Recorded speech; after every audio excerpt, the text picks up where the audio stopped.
you are either going into the storm, you are in the storm, or you are coming out of a storm. 64,000 is the median number of words per book. Average person reads about 200 words per minute. Simple math will tell us that is one book in 320 minutes. To accomplish this in 7 days, numbers say you would have to read for 45 minutes a day.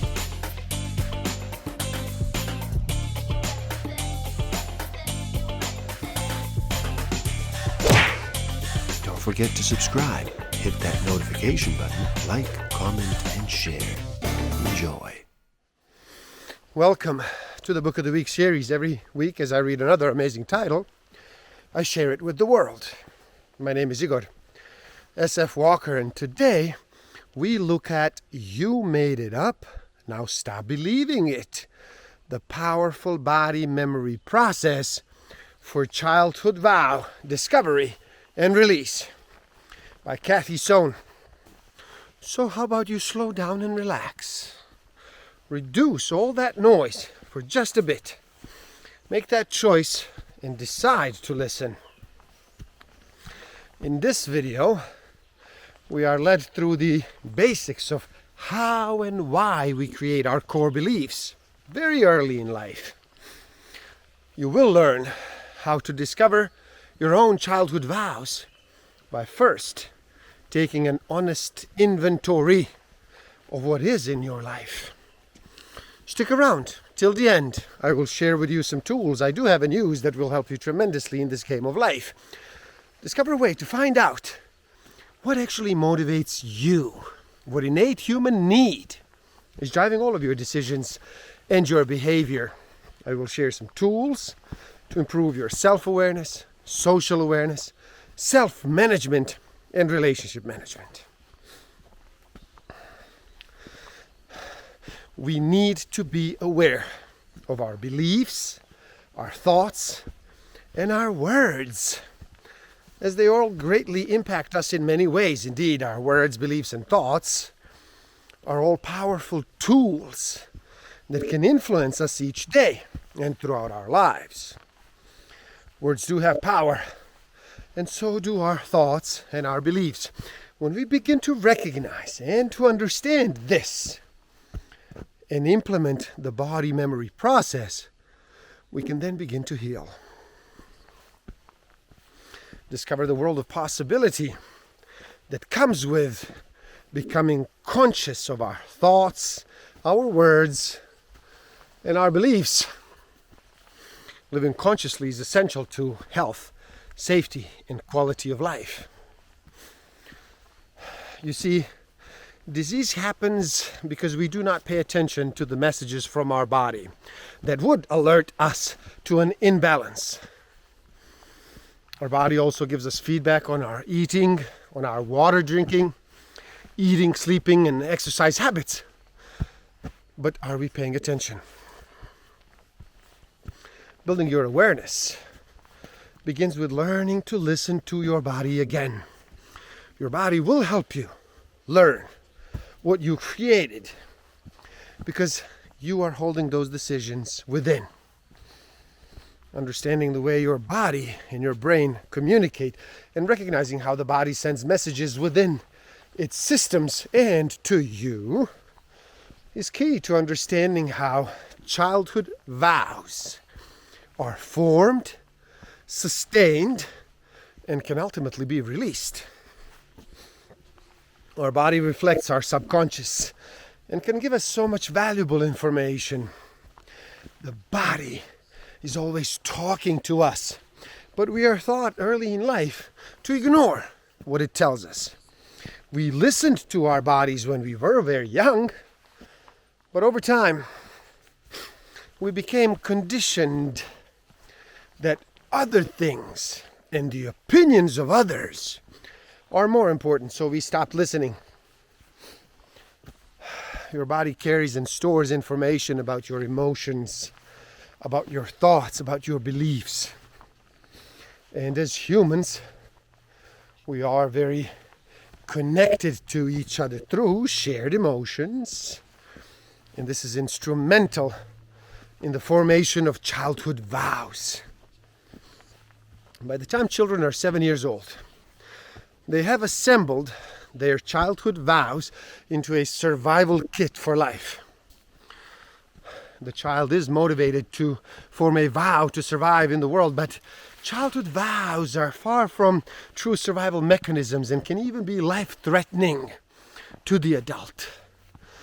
Now, before the age of 7, children are not logical, they're very egocentric, and are immersed in the potential to perceive or misperceive a reason to mistrust, feel shame, have doubts about their security, and even feel guilty that something is all their fault.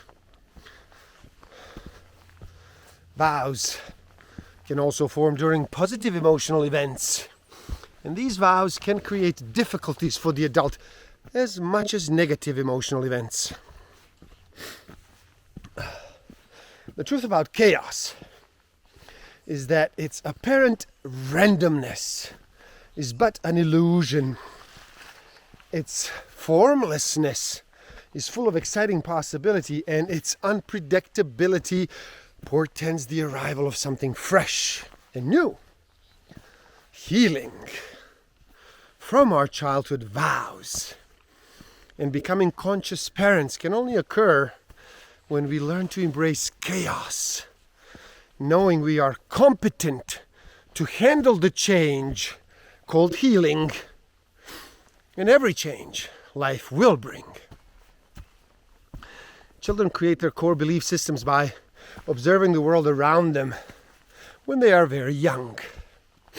They are immersed in a very small world with their primary caregivers, their role models, who are always with them.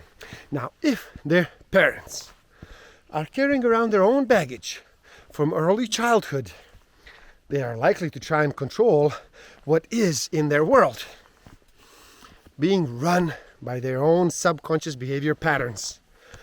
Patterns can say things that actually help reinforce their children's current vows, and inadvertently cause the creation of new ones. You see, surrender is not quitting. It is a leap of faith to move forward without your brain in charge. When you stop trying to balance chaos and control, you realize life is like a dance between competence and change. In an unchoreographed dance, one partner leads and the other follows. If you're willing to accept that the change is inevitable, you can be sure you are best prepared to meet the challenge through self-discovery and healing. You will find yourself increasingly capable to face whatever change comes your way. While protecting the children, parents need to constantly face their own fears and their own vows. If they resist, and if they're unaware of their subconscious motivations, they might try to control the chaos and uncertainty. Now, the result can be the formation and reinforcement of their children's vows. You must be willing to surrender control if you want to find a solution to non-working patterns and relationships in your life. Often people seek help when they realize they are sick and tired of being sick and tired. Surrender is not quitting. It is a leap of faith to move forward without your brain in charge. Words are incredibly powerful. They evoke the senses. They stir the emotions. They instill trust, or they cause doubt. They also give you insight into intention. Words are also important to facilitating a non-judgmental attitude that brings us out of emotional reaction into understanding and onto healing. always/never adds a degree of absoluteness, which allows no latitude or lapse and prohibits any change. Always/never. I cannot makes one feel powerless when what I cannot presents itself in life. I will not takes away choice. I will takes away choice and creates a default behavior. I am defines how I perceive and present myself. I have to creates resentment, yet continuation of the behavior. He, she, they can't creates resentment and often anger if they do what they cannot. He or she or they are creates expectations of how he or she or they must be, and in worst cases creates blind spots to he or she having different opinions, attitudes, and rules about life. Life is, or this is, creates how the individual interprets life events. And finally, little added to a vow usually creates a feeling of unimportance, of being trivial, and without much power. These are the words in your vows: always, never. I can't, I won't, I will, I am, I have to. He or she can't, he or she are, they are. Life is, or this is, and then little. Language conveys intention, and by paying attention to our words, we can select the ones that can bring us the best chance of success. Such as the difference between I will try to and I will do something. Another example is using have to, which implies we are powerless and not at choice, resulting in negative emotions that can impact our health. Vows are born out of the small world we lived in as children. We were the center of our own world, which was comprised of very few people, mainly our caregivers and our family members. Vows are often about relationships with people, but can also be about often intertwined relationships with abundance, with challenges, with career, with life. It is far more constructive to view behavior as working to create desired results or not working, rather than labeling it as good, as bad, or as right or wrong. Working or not working. It is important to take some time to honestly assess whether you treat your body as your best friend or as your worst enemy. In an imbalanced state, we might feel ungrounded and unstable, and we may neglect our physical needs. In an unbalanced state, we might be blocked in our ability to be creative and to see the beauty in the creation of others. Vows connected to the sacral chakra are all about all aspects of creativity, including sex and relationships. In an unbalanced state, we might be too concerned about the opinions of others, be overly sensitive, and lack confidence. Vows connected to the solar plexus chakra are related to the relationships with others and regarding one's sense of personal power. In an unbalanced state, we might be unable to have compassion for others and be disconnected from our feelings regarding ourselves, others, and life. Vows connected to the heart chakra are about love and the expression of love to and from others.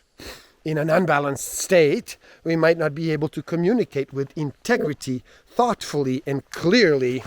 And vows connected to the communication chakra are related to the relationships of others in terms of speaking and listening. In an unbalanced state, we might be rigid in our thinking and unwilling to understand something beyond our limited tunnel vision. Now, vows connected to the intuition chakra are knowing truth and being understood by others. Remember, all vows reinforce themselves as self-fulfilling prophecies and will show up throughout life, beginning with life's earliest experiences. The body memory process to release your childhood vows is comprised of the disavowal process, which empties the physical cup, the affirmation process, which empties the mental cup, and the forgiveness process, which empties the spiritual cup. If your cup is full, you have to empty the cup first, remember? When you decide to parent consciously, you do have the opportunity to end any cycle of abuse that might have occurred with your parents or their parents and much further back. What a gift you are to a world in need of more conscious people who want to make a positive difference for themselves and for others. Those who make self-discovery and self-improvement a priority are lights in a darkness caused by fear, despair, blame, and hatred. And there you have it. You made it up. Now you stop believing it. The powerful body memory process for childhood vow discovery and release. Please, do help out. It is easy. Simply like this video so more people can enjoy it. Share it too and spread the word. Do leave a comment. Share your thoughts. Subscribe to my channel and stay up to date. And the link to this book is in the description below. Buy it, read, never stop learning. Especially learning about yourself and nature. So gift yourself by taking the free human needs test on my website and find out what actually motivates you, what innate human need is driving all of your decisions and your behavior. And if you feel you are ready to improve your self-awareness, social awareness, self-management, and relationship management even further, do check out my Master of Life Awareness program. The links are in the description below. Thank you. Love and respect.